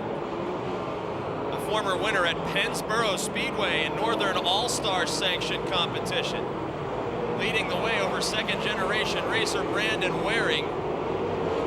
Jim Steffens in car 38 from Baldwin. Got a great start when the green flag waved. Then it's John Flinner in 48. Holding down the 4th position in his return to action. Brandon Burgoon, the 17 car, points leader, and Tommy Beck in 91, his championship rival this season. They are 5th and 6th respectively.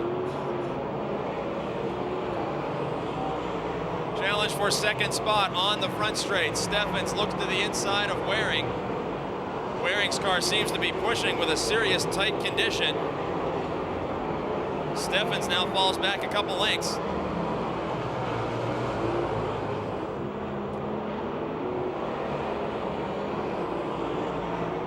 This battle for 2nd now approaching the 697 car of Dave Johnson. He was put a lap down by Mike Johnson, and Johnson now has more than a half straightaway lead.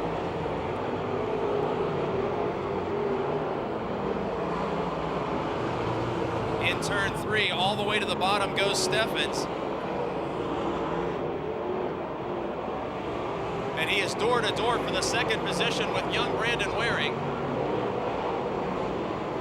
With those 2 drivers going side by side, John Flinner in the 48 car is gaining quickly on that duo. Flinner in 48 looking to the outside of Steffens now. Will he thread the needle between 2 cars to take over 2nd? Indeed, he does exactly that at the scoring line. We're 3 wide. Steffens and Waring each losing a spot to the 48 of John Flinner, the former track champion from Zelienople, takes over the 2nd position in the John Johnson 48 car. Mike Johnson in 2J, meanwhile, enjoying a straightaway advantage. Closing in on the 4J of John Mollick is the race leader to put him a lap down. It's Kyle Lucan and Mollick racing for position at the back of the field as leader Mike Johnson storms around the outside. Next car to go a lap down will be the T8 of former track champion Mark Bunnell. Johnson sets a torrid pace at the front of the field, working lap number 13 of 25.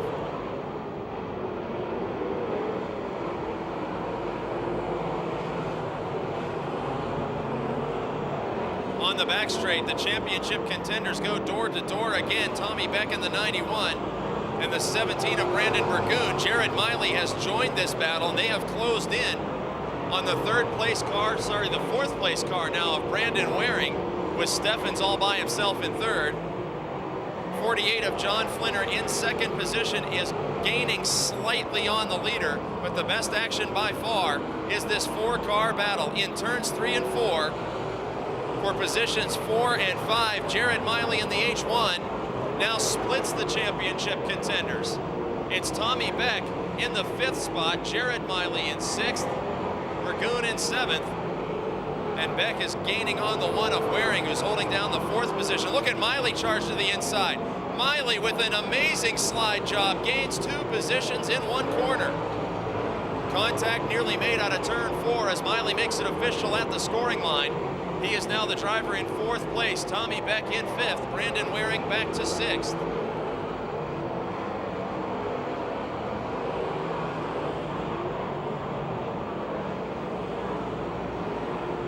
Race leader Mike Johnson working lap number 17. He is on the back straight with only 1 lapped car pulling to his inside. John Flinner is quickly closing the gap in car 48, but it is a huge gap in the race of only 25 laps. Flinner will need a caution flag to challenge unless Mike Johnson makes a serious miscue. In 3rd place all alone, it's Jim Steffens. And in 4th spot, Jared Miley, the H1. Tommy Beck has a problem in 5th position. He's up against the wall on the back straight. Racing for a championship, and Tommy Beck drifted up into the outside wall as if something went amiss on the race car.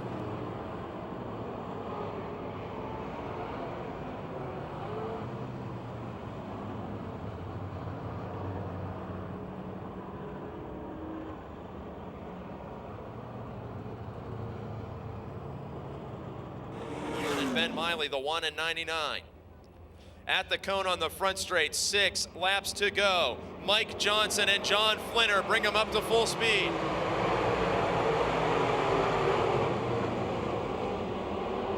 And John Flinner to the middle of the racetrack. They make contact. Johnson is hard in the outside wall. Flinner has a mechanical problem. Looks like the rear end may have broken under the 48 car as the slide job was not quite completed when Flinner drove up to the top of the speedway to throw the block on race-long leader Mike Johnson. Flinner bringing the John Johnson Racing 48 car down pit lane. And Ben Miley.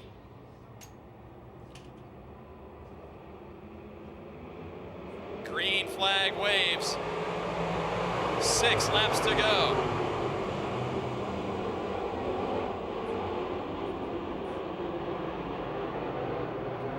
Jared Miley out to the lead, taking that spot away from Steffens. And here comes Ben Miley on the charge now. He passed Lucon and closed in quickly on Burgoon there in turns 3 and 4.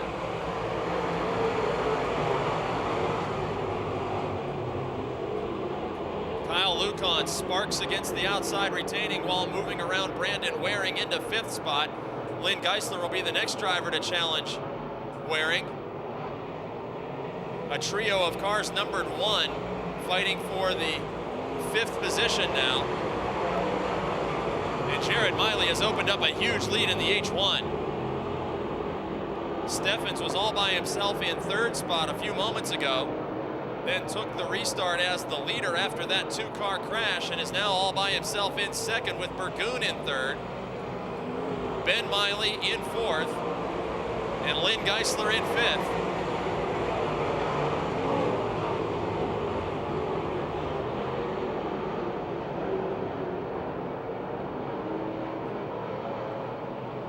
Laps to go, the signal given to the H1 of Jared Miley.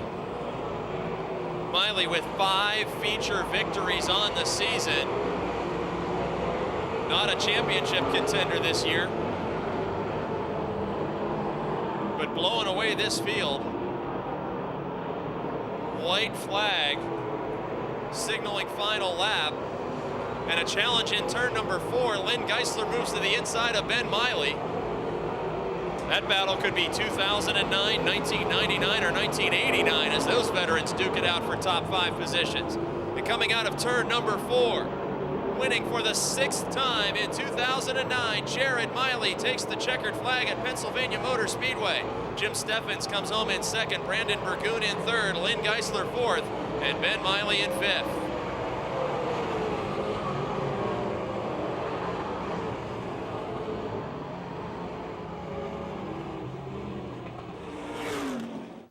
A 6-time feature winner are you as of tonight. setting out on the road, I mentioned to the fans you're on tour with the All-Star Circuit of Champions, the UFO Tour this year. Does that make it easier or tougher to come back to the big Monster half mile after you haven't seen this place for a couple weeks at a time? Believe it or not, I think it makes it a little bit easier when you get out on the road and you're racing against, some real tough competition, and then you get back to a track that, you were used to racing on. After racing on tracks that you haven't really had that much experience, I think it makes you better at your home tracks. Now tonight, you didn't have the starting position that would seem initially to make you a contender for the win. Where were you sitting, and what was your view of that lead collision there just after the midpoint of the event? Well, I seen Flinter going real low, and I knew he was going to go for the slider there, and it looked like he wasn't going to make it, so I just tried to get to the middle or the bottom there so I could get by him. With these drivers that you race with so regularly, do you often have a chance like that to predict their moves since you've raced side by side with them now for 4 to 5 years?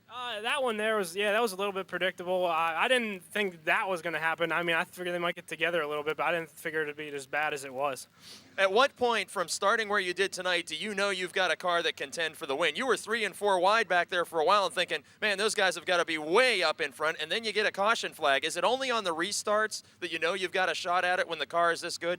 Yeah, for a while there, when the track gets slick like this and you get spread out, it's hard to make a lot of ground up fast. And, we were racing 3 and 4 wide back there, like you said. And for a while there, I didn't think I was going to even get up into the top 3 or 4. Then we got there, and then the restart is what won me the race. Because without that, we wouldn't have never been there. And a chance to thank your sponsors and crew. I'd like to thank my sponsors, Calusi Chevrolet, Rocket Chassis, my whole crew, my family. We've been working hard lately, and it's paying off. There he is, a 6-time winner at the Monster Half Mile. Ladies and gentlemen, former track champion Red Miley. 15 laps the distance for the Sunoco Race Fuels Dirt Car Sportsman. And starting on the pole in car 39, it's Mike Maughan. Davey Lee in his substitute role tonight in car 39. And he's got the early lead over the 28 of Schwartzmiller. Then it's the 10 of Nick Kachuba, the 9 car of Vince Kamiker, dropping all the way to the bottom in some 3-wide action there in the battle for the 4th spot. It's the 68 of Simmons. Jake Simmons climbing into 4th around the 9 of Kamiker. And up front, Schwartzmiller in the 28, going at it with Davey Lee, the substitute driver for tonight in 39. 10 of Kachuba looks to be gaining on them. 4 cars about to separate themselves from the pack. The Pat Hanley 380 car is on the move.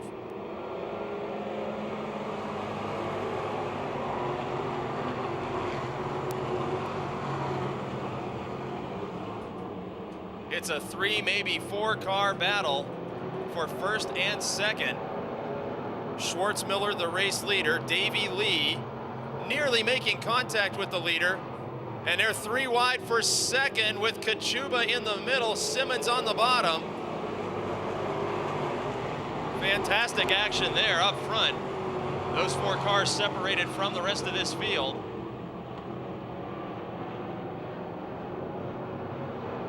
Working lap 3 of 15. Now Schwartzmiller out to his first comfortable lead over Davey Lee, the many-time amateur stock winner. Kachuba, the veteran in car 10. Moving around Simmons, and Simmons in 68 is a championship contender this season. Coming into tonight, Pat Weldon's lead in the point standings was 9 over Simmons. And Weldon is mired well back in this pack with his car 45. Simmons moving around the 10 car to take 3rd position and close in on Davey Lee.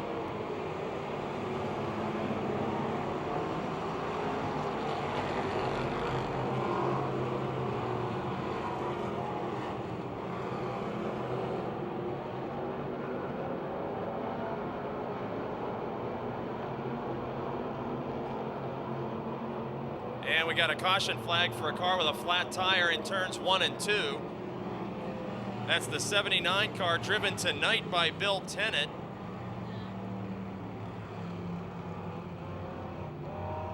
Big move. Points leader Pat Weldon in the 45, still at mid-pack. And Pat Hanley in the 380 car pulls out. Looks like he may have jumped the start to gain several positions. Pat Hanley will be penalized 2 spots for jumping the start, and there's 3 cars in a war for 3rd position going 3 wide. It's Simmons on the bottom as he just lost a position to Kachuba. In the middle, it's Davey Lee, and on the top, it's Catellus in 64.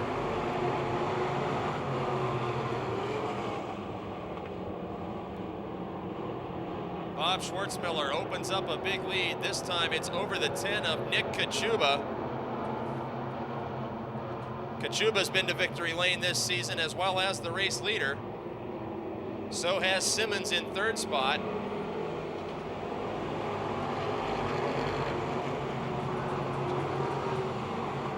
Bobby Heim making a big move in the 92 car, closing into the rear bumper of Davey Lee. And just as we said, Pat Weldon was mired back in the middle of the pack. The 45 car is on the move now. He's into the top 5.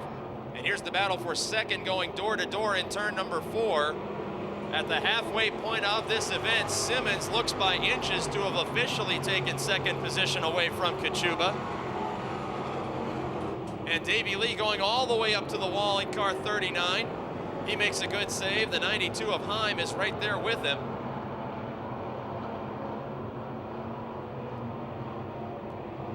Aside from fill-in driver Davey Lee, everybody in the top 6 has been to victory lane this season.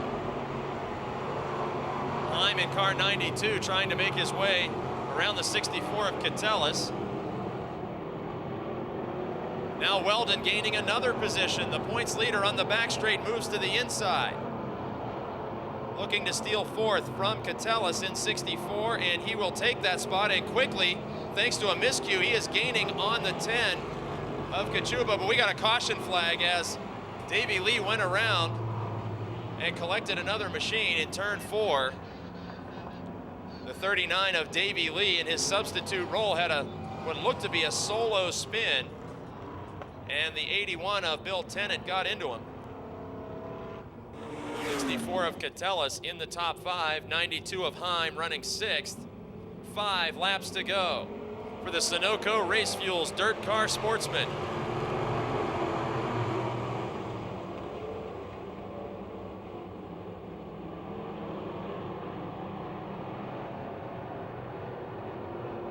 Pat Weldon reeling up. Oh, we got a caution flag.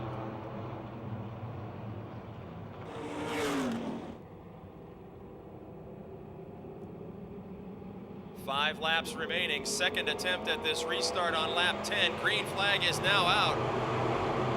Schwartzmiller pulls out in front as the race leader. Pat Weldon, the big loser on that restart. He dropped 2 positions in a third of a lap. It's now Kachuba third. Bobby Heim up to 4th in the 92 car. He's trying to make up for the win that just got away last week.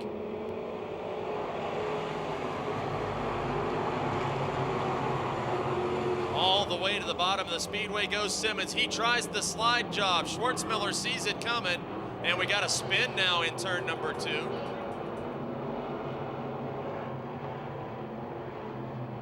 Caution flag will wave as the lead battle just got intense. He is in 6th. Pat Hanley was penalized for jumping the last restart. Green flag is back out. And Schwartzmiller not coming up to speed. A serious problem as Bobby Heim just squeaks by between that car and the outside wall. It caused Heim to lose a couple of positions. And we've got oil laid down in turns 1 and 2. This will bring out the caution flag once again as race leader Schwartzmiller dumps the fluid all over turns 1 and 2.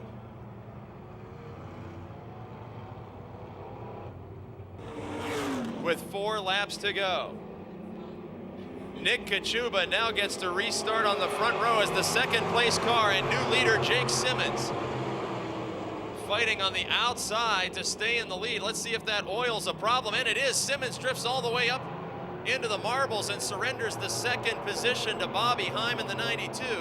Now the championship rivals are door to door with Weldon on the outside of Simmons. New race leader in car 10 will be Nick Kachuba.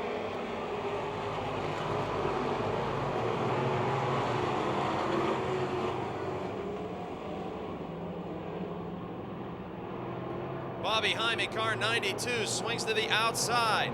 door to door for the lead. Will Heim collects his first win of the season. The Allison Park veteran moves around the 10 car. The signal given this time of 2 laps to go, and Heim is out in front. Pat Weldon has now passed his championship nemesis Jake Simmons for third and closes into the rear bumper of Kachuba's 10 car. Weldon was very patient. We didn't hear from him in the first half of this event. Now he storms up through the field. Bobby Heim in car 92, the race leader. The Napa Auto Parts of Verona sponsored ride takes the white flag. Weldon is still side by side with Kachuba. They nearly make contact going into turn 1. Simmons makes that a 3-car fight briefly. And down the back straight from Allison Park, Pennsylvania, the Napa Auto Parts of Verona R&J Meats 92 of Bobby Heim takes his first win of 2009. Pat Weldon steals the second position from Nick Kachuba at the wave of the checkered flag.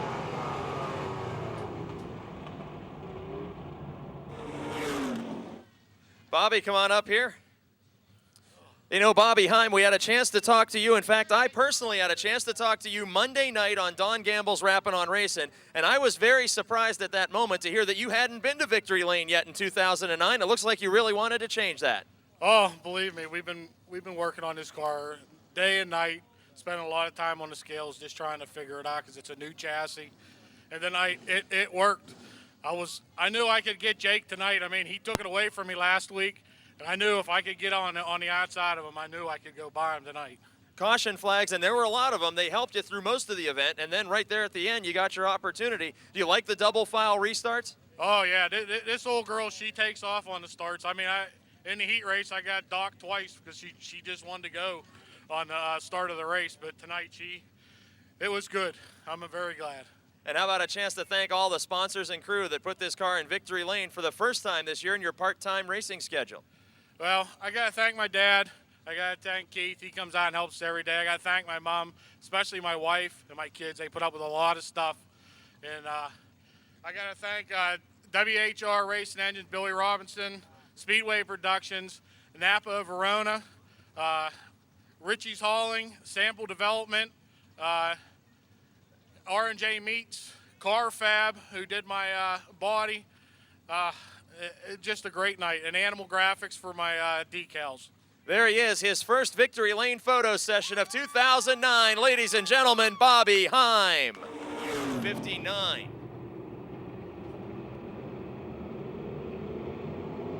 Is Brandon Blackshear, and the green flag is out. 15 laps for the Miley Truck Rental UMP Modifieds. And Gabrielson is the early race leader. Into the second spot goes young Clayton Kennedy in car number 9. J.E. Stalder dropping back about 3 positions with a miscue there in turn 3. And look at Chuck Kennedy all the way around the outside, picking up 2 positions. Just as his son threatens to take over the lead from veteran Gabrielson, who makes his first Pennsylvania Motor Speedway start tonight on the outside of the younger Kennedy. In the second spot, it's the 17L of Laboon. But Chuck Kennedy in the A1 may be the man on the move. He moves to the outside of the 74 car of J.J. Bammett's rider. Oh, and Laboon gets into the outside wall, the 17L car on the back straight.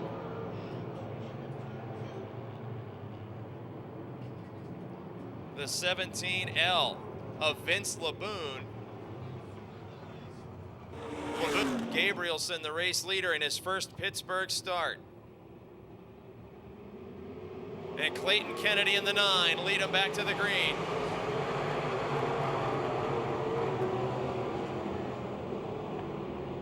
Three wide in the battle for third. Chuck Kennedy on the outside. He passes Bammett's rider. He passes Stalder. He closes in on his son. Kerry Gasser's now in 4th. And Joe Gabrielson having a great time in his first visit to Imperial, Pennsylvania this season. Now Kerry Gasser trying to make a move around Chuck Kennedy's A1 car, and as that move fails, Chuck Kennedy gets into the back of his son's car. They make contact, the father and son, and now Kerry Gasser cuts across the nose of Chuck's machine, nearly hits the outside retaining wall. Clayton Kennedy still hangs on to second.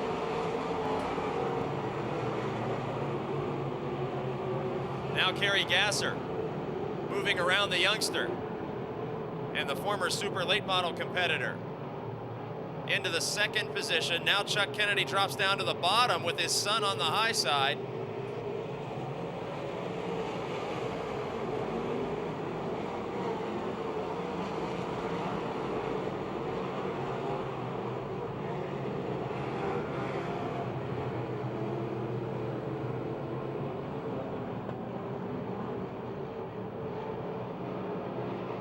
Gabrielson way out in front of this field. Begin to work lap number 6 of 15. Kerry Gasser in second spot, the heat race winner. Clayton Kennedy in third, Chuck Kennedy in fourth. Then the battle for fifth. Here comes the points leader, Daryl Charlier in car 12. Heat race winner tonight. He moves around the 17 of Stalder. Now Stalder battles back, and we got a caution flag.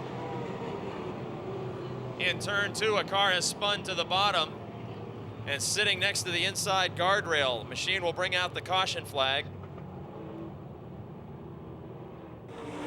On the inside, his father, Chuck Kennedy, on the outside. 17, J.E. Stalder. 12, Daryl Charlier, the points leader. Green flag is out.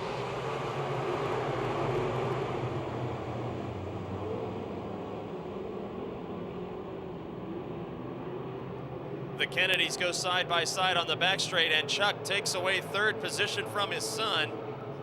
The 12 of Charlier is now going wheel to wheel with Clayton Kennedy on the inside.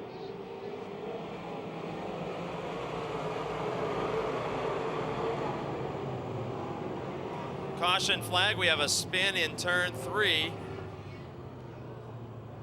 Spin in turn 3. Got a lap completed that time. Now 8 of 15 are in. Alder, the 4M of Miller rides in 7th.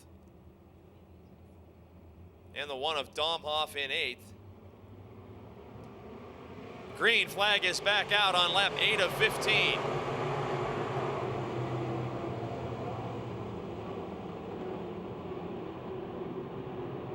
Three wide all over the racetrack, including Stalder in the 17, who passes the entire Kennedy family in one move after he fell back 2 spots the last time we were green flag racing. Kerry Gasser battling for the lead with the 58 of Gabrielson.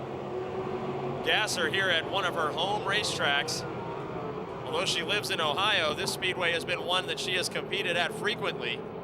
Stalder in the 17, it's now a trio of Buckeye State drivers fighting for the lead. Gabrielson up high, Stalder just behind the side-by-side fight for the lead.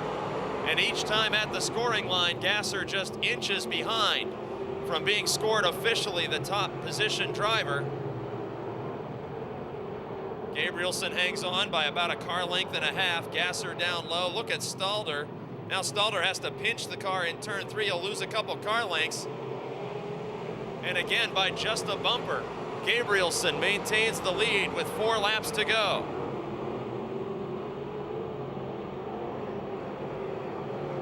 Stalder joins the battle once again and nearly makes contact with Gasser on the back straight. Gasser may have her best run through the middle this time. No, falls short again. As Gabrielson, and we got a caution flag. Spin in turn number 2. A1.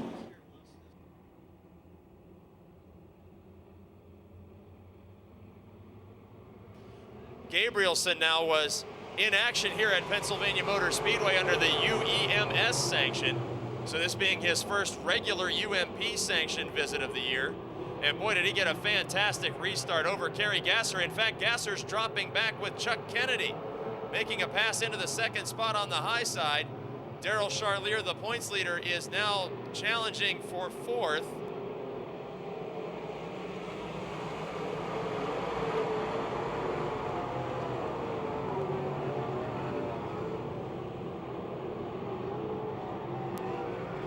with the jockeying for second, third, and fourth positions. Gabrielson opens up his biggest lead since early on in the event. And coming out of turn 4, sees the white flag. Young driver from a rich racing heritage. In his second start of the season at Pennsylvania Motor Speedway, his first UMP sanctioned run here after an earlier visit with the UMS Touring Series. With Kerry Gasser in second, unable to challenge, winning his first feature at Pittsburgh's Pennsylvania Motor Speedway. Ohio's Joe Gabrielson takes the checkered flag over Kerry Gasser, Chuck Kennedy, J.E. Stalder, and Daryl Charlier.